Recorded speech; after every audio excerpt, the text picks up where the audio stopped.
नमस्कार, जय माता दी। मैं हूं आपके अपनी लाइफ डिजाइनर जीतू आचार्य। तिल चतुर्थी व्रत यानी श्री गणेश तिल चतुर्थी व्रत बहुत ही उत्तम व्रत होता है। दूसरे दिन ही इसके मां सरस्वती का खास दिन है, लेकिन एक दिन पहले गणेश चतुर्थी।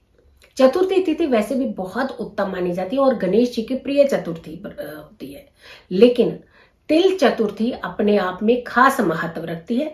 और तिल के दान से कहते हैं माघ महीने में आपके जीवन के सारे कष्ट भी दूर होते हैं। क्या करना चाहिए इस समय? एक तो सबसे पहले कि चतुर्थी तिथि का आपने पूरा भरपूर लाभ जरूर उठाना है। चतुर्थी का व्रत कर सकते हैं आप। सुबह सुबह उठ करके पूजा विधि विधान है।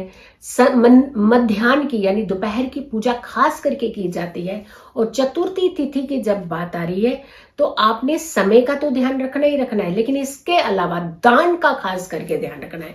यानी चतुर्थी तिथि में कहा जाता है, जो कि 4 फरवरी को है, कि अगर आप तिल का दान करते हैं या अन्न का दान करते हैं, वस्त्र दान करते हैं, तो आपका कल्याण होता ही है। अब ये दान की जहां परिभाषा आती है तो क्या दान करना चाहिए, कितना दान करना चाहिए। अब कितने की कोई सीमा नहीं होती। अगर कुछ लोग अफोर्ड कर सकते हैं तो वो बहुत सारा दान कर सकते हैं। जो अफोर्ड नहीं कर सकते हैं, मात्र 2 मुट्ठी दान भी अगर आप करते हैं तो वो भी माना जाता है। अब दान एहसान ना कीजिएगा, दान करना होता है। यानी ऐसे समय में, और दान भी खास करके कहता है कि मंदिरों में करना है, आप कीजिए, जरूर कीजिए, लेकिन ऐसे लोगों को, ऐसे व्यक्तियों को आपने जरूर सहयोग करना है जिन्हें वाकई ही उन चीजों की जरूरत होती है। गणेश जी की जब व्रत की बात आती है तो चंद्रमा का, भाल चंद्र इन्हें कहा जाता है, चंद्रमा का भी खास रोल होता है।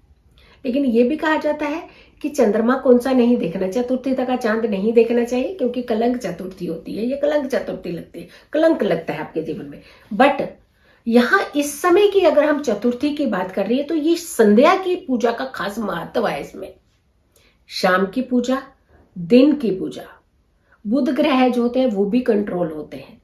बुद्धि के विधाता गणपति की पूजा करने से बुध ग्रह भी शांत होते हैं। यानी आपके, अगर कई बार होता है कि हमारी जिंदगी में बहुत सारे उतार चढ़ाव चढ़ते हैं तो हम लोगों को सही रास्ता नहीं मिलता, डिसीजन नहीं हो पाते हमारे। हम जिंदगी में डिसीजन लेना चाहते हैं बट हो नहीं पाते हैं।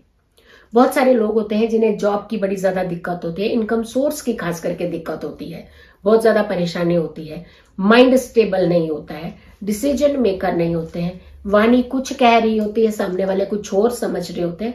तो ये सारा प्रभाव जो है कहीं ना कहीं मरकरी का है, बुध का है।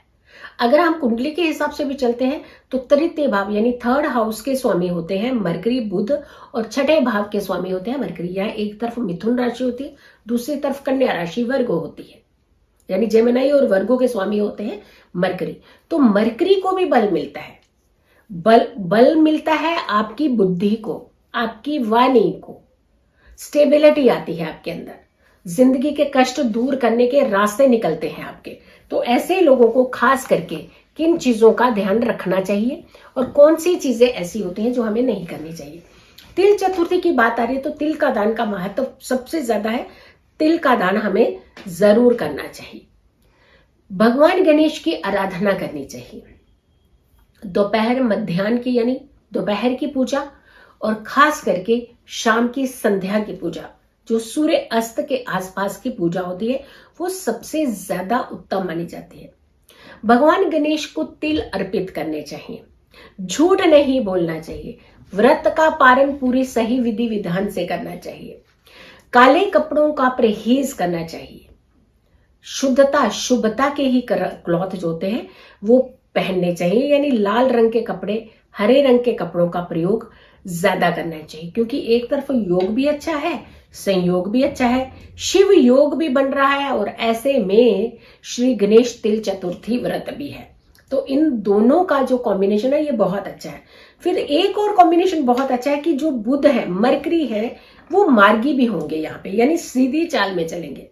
यानी जो अभी तक ये उल्टी चाल में वक्रीय चल रहे थे वो सीधी चाल में चलेंगे। और कुंडली के अगर हम लग्न की बात करते हैं, लग्न से जो तृतीय भाव हमारे पराक्रम मेहनत का भी होता है, हम कितनी मेहनत करके कितना फल पा सकते हैं उसका भी होता है। तो उसके लिए भी बहुत फायदा देगा कि आपका पराक्रम को स्ट्रॉन्ग करेगा। तो ये व्रत सिर्फ और सिर्फ आपको एक चीज नहीं दे रहा है, मरकरी को स्ट्रॉन्ग करेगा, आपके हेल्थ इश्यूज को रोकेगा, आपकी वाणी में बहुत अच्छी शुद्धता शुभता लाएगा और आपकी माइंड को स्टेबल करेगा। कि जो स्ट्रेस होता है, जो हमारा विवेक और बुद्धि हमारी काम केवल नहीं करती है, तो हमारे लिए बहुत ही अच्छे फल देने वाला व्रत है ये। दान की बात करते हैं अब, जो कि दान का खास कंसर्न है।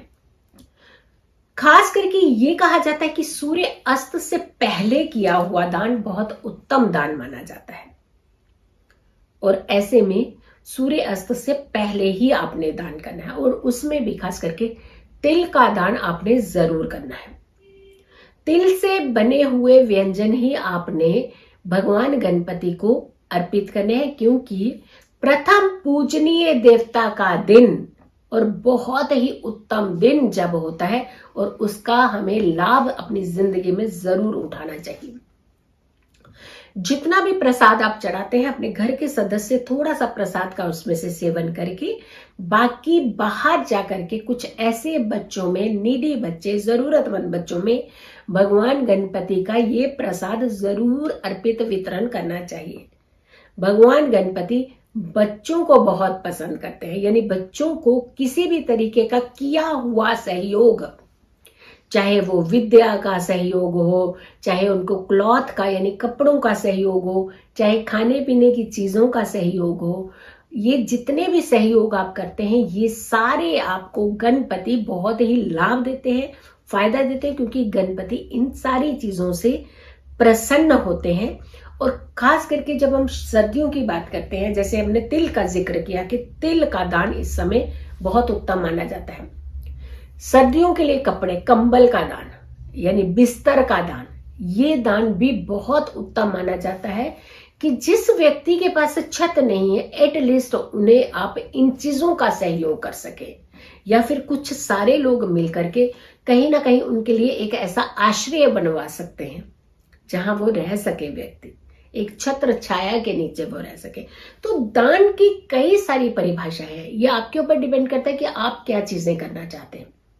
बट हम एक चीज जरूर कहना चाहेंगे कि जब जब कुछ ऐसे उपाय करने का समय आता है, जब जब कुछ ऐसी चीजें करने का समय आता है जहां आप अपनी एनर्जीज को भी क्रिएट कर सकते हैं, पॉजिटिव कर सकते हैं, प्लस आपको एक सुनहरा अवसर, मौका मिलता है अपने कर्मों को सुधारने का, तो हमें कभी भी पीछे नहीं हटना चाहिए।